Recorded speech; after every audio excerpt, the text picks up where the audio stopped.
Thodupuzha municipal തല കേരളോത്സവ വിജയികൾക്കുള്ള സമ്മാനദാനം നടത്തി.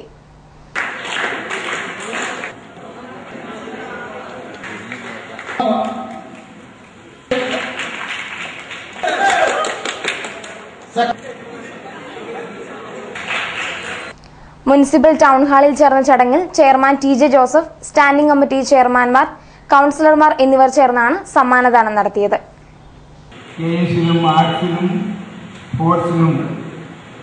പണ്ടത്തേക്കാൾ കൂടുതൽ കുട്ടികൾ ഇത്തവണ മത്സരരംഗത്ത് വരികയുണ്ട്. ഈ മത്സരരംഗത്ത് വന്നിരിക്കുന്ന കുട്ടികൾക്ക് കഴിഞ്ഞ തവണ നമ്മൾ ചെറിയ കാശ് കൊടുത്തു. അതിന് മുമ്പൊന്നും അങ്ങനെ പൈസ കൊടുക്കുന്ന ഒരു പരിപാടി ഉണ്ടായിരുന്നില്ല. എന്തായാലും തൊഴിലുറപ്പ് മുനിസിപ്പൽ കൗൺസിലിന്റെയും നമ്മുടെ വിദ്യാഭ്യാസ കാര്യ കമ്മിറ്റി ചെയർമാന്റെയും ECJന്റെയും ഒക്കെ ഒരു അഭിപ്രായത്തിന്റെ അടിസ്ഥാനത്തിൽ കൗൺസില് വലിയ തുകയല്ലെങ്കിൽ ഒരു ചെറിയ തുക ഇവർക്ക് എല്ലാവർക്കും കൊടുക്കണമെന്ന് തീരുമാനിച്ചതിന്റെ അടിസ്ഥാനത്തിലാണ് നമ്മൾ ചെറിയ തുക നിങ്ങൾ എല്ലാവർക്കും മത്സരിച്ച് ജയിച്ചവർക്ക് എല്ലാവർക്കും നമ്മൾ വെച്ചിട്ടുണ്ട്. അത് ഉടനെ തന്നെ തരുന്നതുമാണ്, സർട്ടിഫിക്കറ്റ് തരുന്നതാണ്.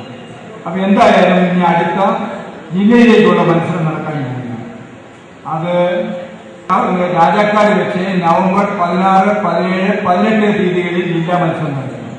അപ്പൊ ഇതിൽ മത്സരിച്ച് വിജയിച്ച ഫസ്റ്റ് കിട്ടിയ ആളുകൾ ആ മത്സരത്തിൽ പങ്കെടുക്കണം. അതിന് ആരും പോകാതിരിക്കുന്നത് നമുക്ക് നമ്മുടെ നഗരസഭയുടെ പേര് നിലനിർത്തുവാൻ വേണ്ടി ആ ജില്ലയിൽ നടക്കുന്ന മത്സരത്തിൽ നിങ്ങൾ എല്ലാവരും പങ്കെടുക്കണം എന്നാണ് എനിക്ക്